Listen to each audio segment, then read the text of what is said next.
Meantime, the pontiff has been vocal through the credit crisis, and this week, of course, issuing a call for reforms in the financial world. So how does the Pope measure up as a stock picker? Ellen Braitman has more details on this. All right, Scarlett, a story you don't want to miss. Pope Benedict saying the world is duty-bound to rewrite the rules for international finance. He says the recession shows how economic and financial models that have been dominant in recent years must be rethought.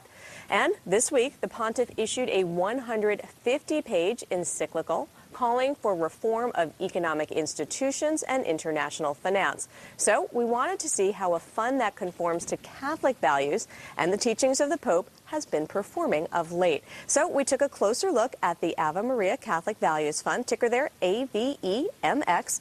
Companies not included are the fund or those connected to abortion, contraception, along with pornography. Like most funds, certainly having a rough going, dropping 26% over the past year, slightly better than the S&P 500. So how does the Catholic Fund stack up against other religious-based funds?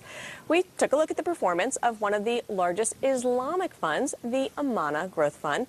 It's a fund that follows Islamic law, avoiding companies that get a large part of their revenue from alcohol, tobacco, gaming, pork, or lending money. So even though it is lower for the year, the Islamic fund edging out the Catholic Fund, it is down 19%. Should you, however, side with sin when it comes to investing over the past year? Answer may not necessarily be so. The Vice Fund, VICEX, that's your ticker there. It invests in all the bad or good, depending on your perspective, stuff.